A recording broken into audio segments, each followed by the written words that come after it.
임산부는 프로바이오틱스를 먹어야 된다고 생각을 해요.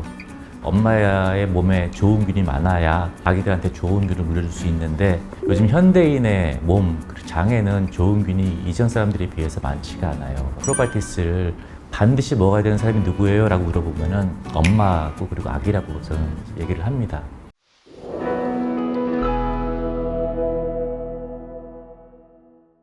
안녕하세요, 대표님. 안녕하십니까?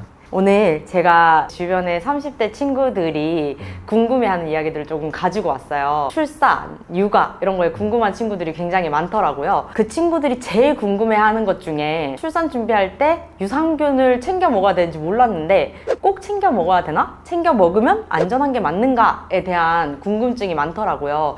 이 부분에 대해서는 어떻게 제가 설명을 해줘야 될까요? 제 생각을 말씀드리기 앞서서 일단 임산부라는 특수성을 고려했을 때 그냥 일반 사람들한테 적용할 수 있는 상식보다는 좀 더 이 안전이나 이런 것들이 더 걱정되는 그 분들이기 때문에 뭐 먹는 거 모든 걸 포함해가지고 물론 프로바이오틱스 포함해서 전문의와 상담을 하는 것이 원칙적으로 매우 중요하다라는 부분을 말씀드리면서 제가 알고 있는 지식을 근거로 했을 때는 엄마들이 좋은 균을 많이 가지고 있어야 된다. 궁극적으로 아이들이 태어나서 균을 받는 프라이머리 소스, 그러니까 첫 번째 소스가 바로 엄마이기 때문에 엄마가 얼마나 좋은 균을 많이 가지고 있냐가 매우 중요하다. 이 좋은 균이 많이 없는 상태라면은 좋은 균을 많이 가지고 있는 게 중요하다. 그래서 뭐 그거를 섭취하는 방법이 다양한 발효 음식도 있겠지만은 프로바이오틱스라는 병제된 형태의 균만 들어있는 그런 제품을 섭취하는 것은 추천할 만하다. 개인적 욕심 같아서는 꼭 먹어야 된다. 50년 전의 사람들의 대변과 현대인의 대변을 비교했을 때 유익균은 적고 유익균이 많다고 알려져 있어요. 이전에 비해서 지금은 많은 환경적인 요인들, 항생제 지속적인 남용과 오용도 있었고, 매연, 수질 오염 이런 여러 가지 문제가 있기 때문에 추가적으로 좋은 균을 채워주는 노력이 필요하다라고 저는 생각합니다. 아까 잘 정제된 유산균을 먹는 게 중요하다라고 말씀을 주셨는데 그러면 그거를 선택하는 방법이 따로 있을까요? 나름대로 몇 가지 조언을 드릴 수 있죠. 근데 기본적으로 원래 좋은 균의 기원은 발효 과정을 통해서 만든 음식물을 통해서 우리가 알게 된 거기 때문에 뭐 김치도 좋은 균들의 좋은 소스라고 알려져 있고 뭐 요거트나 뭐 치즈 다 알려져 있지 않습니까? 근데 유산균을 많이 먹기 위해서 김치의 양을 고려했을 때 그러면 나트륨의 섭취도 많아지게 되고 또 요거트 같은 경우에도 좋은 균을 많이 섭취하기 위한 목적으로 먹는다고 쳤을 때 그러면 상당한 양을 먹게 되는데 그러면은 당 이런 것들이 문제가 되기 때문에 건강한 음식을 먹는 건 기본이지만은 그것으로만 음식으로만 좋은 균을 확보하는 건 한계가 있다. 그래서 나온 건강기능식품 카테고리가 바로 프로바이오틱스 제품군이죠. 좋은 균들을 배양해서 다른 거 없이 이 균들만 먹는 거기 때문에 그런 면에서 정제라는 단어를 제가 썼고요. 그렇습니다. 임신했을 때 좋은 유산균을 먹는 게 중요하다라고 말씀을 주셨는데 출산 후 회복하는 것도 엄마들한테는 굉장히 중요한 과정이잖아요. 이때도 프로바이오틱스가 도움을 주는 걸까요?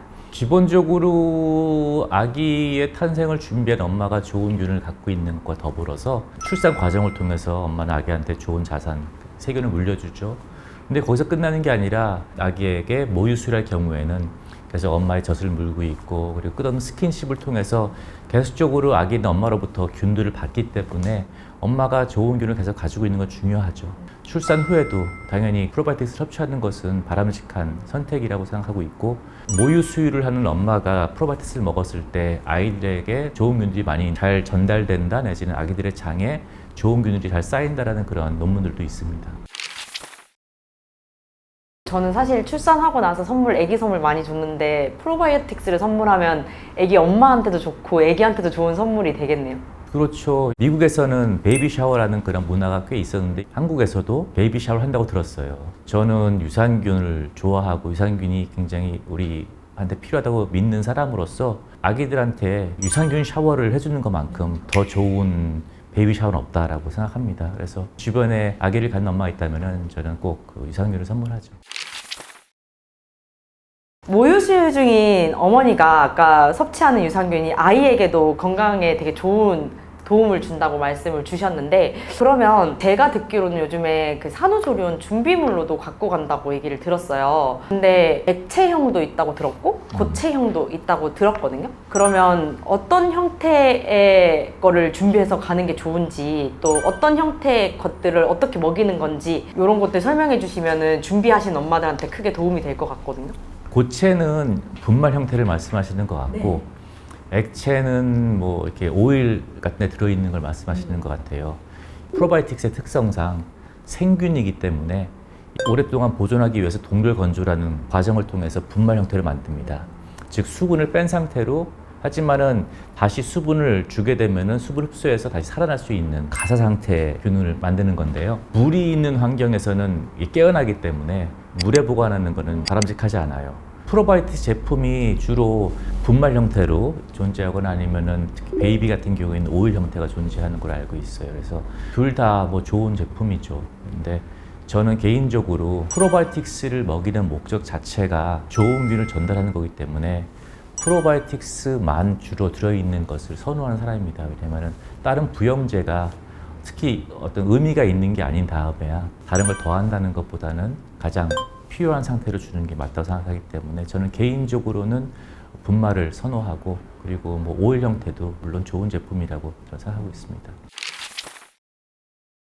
그러면은 아기들도 분말 형태를 먹을 수 있다는 말씀이신 거죠? 요즘 보면은 기본적으로 아기는 엄마로부터 모유를 받지 않습니까? 그래서 모유만을 먹이는 케이스가 있고, 어떤 경우에는 모유와 그 분유를 같이 해서 혼합 수유를 하는 경우가 있고, 여러 가지 이유 때문에 엄마가 모유가 부족하거나 없을 경우에는 분유를 먹이지 않습니까? 그래서 다 아동 딜리버리 할 수 있다고 생각하고 있고, 모유를 먹이는 사람들도 보면은 100% 엄마의 젖을 물고 수유하는 게 아니고 모유를 모아서 아기한테 주기 때문에, 그럴 때는 거기다가 타서 줄 수 있고, 만약에 100% 그 모유 수유를 직접 한다면은 가루를 살짝 깨끗한 물에 개서 엄마 유두에 묻혀서 애들이 빨아먹게 한다거나, 아니면 손이 깨끗하게 씻은 다음에 거기다가 손을 묻혀가지고 아기가 빨아먹게 한다거나 해서, 손 깨끗이 씻은 다음에 그 아기한테 이렇게 해서 주는 거는 무서워하실 필요가 없어요. 애가 뭐 균이 들어가면 어떡하지 그런 걱정보다는, 물론 나쁜 균이 있으면 안 되기 때문에 손을 씻지만은 나도 균이 있고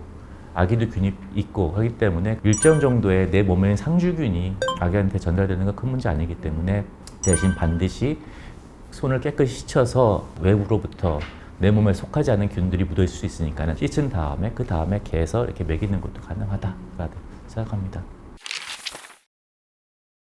임산부는 꼭 유산균을 먹어야 되는 걸까요? 네, 저는 꼭 그 임산부는 프로바이오틱스를 먹어야 된다고 생각을 해요. 프로바이오틱스는 뭐 남녀노소 다 필요하지만은 임산부가 꼭 필요한 이유는 엄마의 몸에 좋은 균이 많아야 아기들한테 좋은 균을 물려줄 수 있는데, 저는 프로바이오틱스를 다 권하긴 하지만은 반드시 먹어야 되는 사람이 누구예요? 라고 물어보면은 엄마고 그리고 아기라고 저는 얘기를 합니다. 아기를 준비하는 엄마가 꼭 먹어야 되는 영양제 있지 않습니까?